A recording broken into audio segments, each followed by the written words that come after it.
नमस्कार दोस्तों, अगले लेक्चर में हमने देखा था कि अवतल एवं उत्तल दर्पण के सामने अलग अलग अंतर पर बिंब को रखा जाए तो उसका प्रतिबिंब कैसे मिलता है।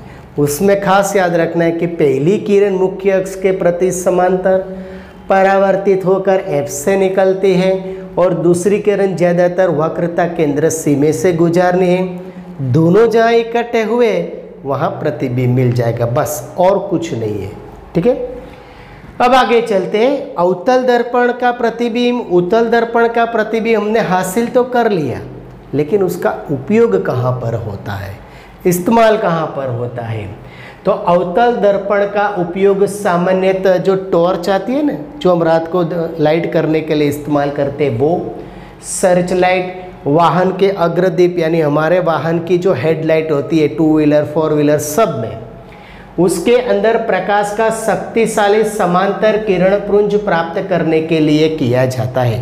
वो आपने देखा होगा तो पता चलेगी, वो लाइट होती है ना अग्रदीप टू व्हीलर के फोर व्हीलर सब में, तो उसके अंदर की सतह ऐसे राउंड में मुड़ी हुई होती है, अवतल दर्पण होता है। और उसकी मुख्य फोकस पर लैंप रखा जाता है। मुख्य फोकस पर वस्तु रख दी जाए तो उसकी किरण समांतर तौर पे लंबे दूर तक फैलती है। ऐसे हमने देखा था अगले लेक्चर में, उसका यहाँ पर इस्तेमाल किया जाता है। इन्हें प्रायः चेहरे का बड़ा प्रतिबिंब देखने के लिए अवतल दर्पण बड़ा सा बनाया जाता है, ताकि हम खड़े रहे तो प्रतिबिंब बड़ा दिखता है, ताकि अच्छे से हम सेविंग कर सकते हैं, जैसे मैंने आज की है। देख लो जरा, देखो देखो देखो देखो। चलो, दंत विशेषज्ञ अंदर की जो दांत है उसका अच्छा प्रतिबिंब नहीं प्राप्त कर सकते, इसीलिए दंत विशेषज्ञ अवतल दर्पण का उपयोग मरीजों के दांतों का बड़ा प्रतिबिंब, लंबी सी स्टील की डंडी होती है, उसके आगे अवतल दर्पण होता है, अंदर घुसेड़कर आराम से वो देखते, ताकि अंदर का चित्र वो स्पष्ट बड़ा बना के देख सके। शायद दंत चिकित्सक के पास आप पापा मम्मी या खुद के लिए गए होंगे तो पता होगा। सौर भट्टी में सूर्य के प्रकाश को केंद्रित करना, इकट्ठा करना है, उसके लिए बड़े अवतल दर्पण का उपयोग किया जाता है।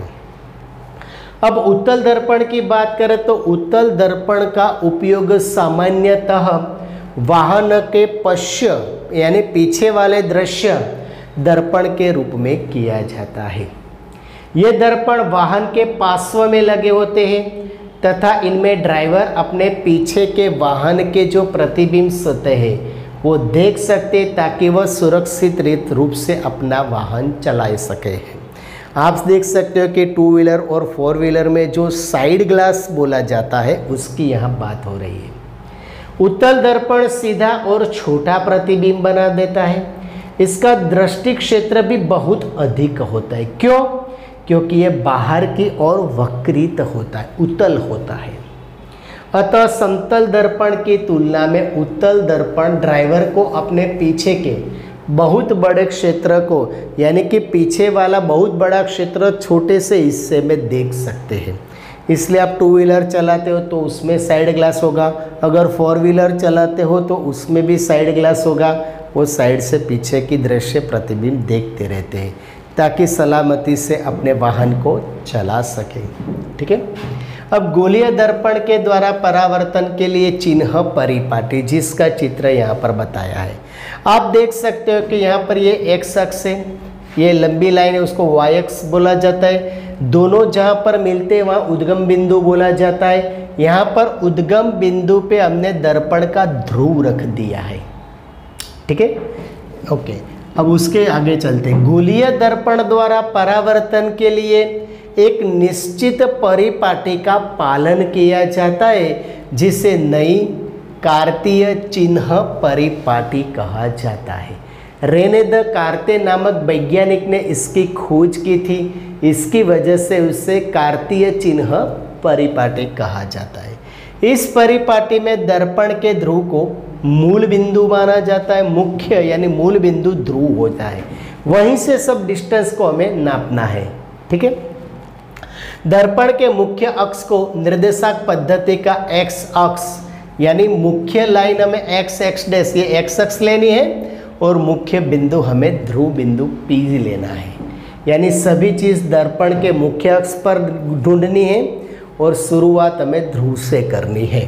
बस पहला, बिंब सदैव दर्पण के बाईं ओर रखा जाता है। इसका अर्थ ये है कि दर्पण पर बिंब से प्रकार बाईं ओर से आपतित होता जाता है। यहाँ पर मैंने बिंब कहाँ रखा है? दर्पण की बाईं ओर, लेफ्ट साइड। और बाईं ओर होने की वजह से प्रकाश कहाँ से आपतित होगी? बाईं ओर से। जहाँ पर हम बिंब यानी कि वस्तु को रखें वहाँ से प्रकाश आपतित होगा, दूसरी ओर से तो होगा नहीं। दूसरा, मुख्य अक्ष के समांतर सभी दूरियां दर्पण के ध्रुव से मापी जाती है। मुख्य बिंदु ध्रुव है तो सभी दूरियां P से मापनी है। ठीक है। तीसरा, मूल बिंदु के दाईं ओर, राइट साइड, एक्स अक्ष के अनुदिश मापी गई सभी दूरियां धनात्मक ली जाती है, जबकि मूल बिंदु के बाईं ओर यानी कि माइनस एक्स अक्ष के अनुदिश नापी जाने वाली दूरियां ऋण ली जाती है, ऋणात्मक होती। यानी कि इस तरफ की जो दूरी होती है वो आपतित प्रकाश की, बाईं ओर की दूरी ऋण, और इसी ओर की दूरी हम कैसे ली जाती है? धन ली जाती है। यानी कि दाईं ओर की ऋणी धन और बाईं ओर की दूरी ऋण ली जाती है। ठीक है, यहाँ पर हम इतना कह सकते हैं। दूसरा,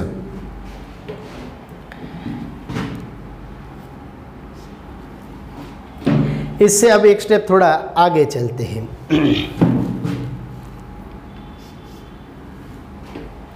चौथा, मुख्य अक्ष के लंबवत ऊपर की ओर यानी कि प्लस वाई अक्ष के अनुदिश मापे जाने वाली दूरियां धनात्मक, यानी इस तरफ की दूरियां धन, इस तरफ की दूरी ऋण, ऊपर की ओर दूरी धन, नीचे की ओर दूरी ऋण। बस इतना याद रखना है।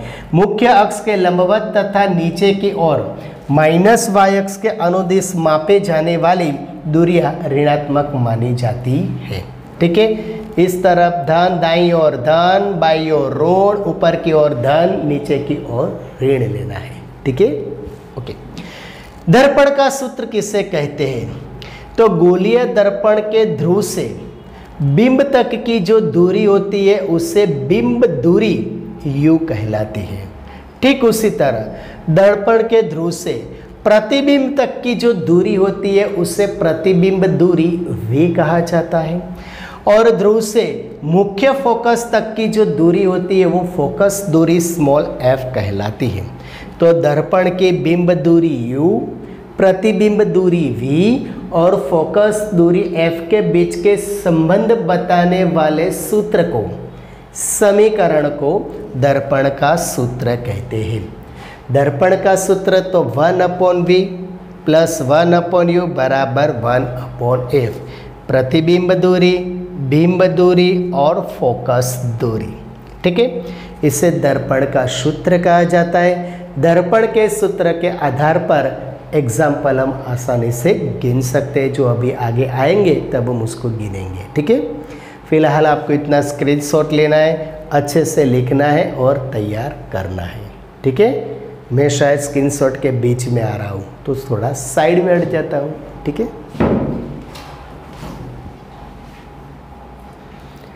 होमवर्क खास भेजना है ये, और याद करके हर रोज लेक्चर में जो वीडियोस आते हैं वो तैयार करने हैं। Good luck and best of luck my dear students.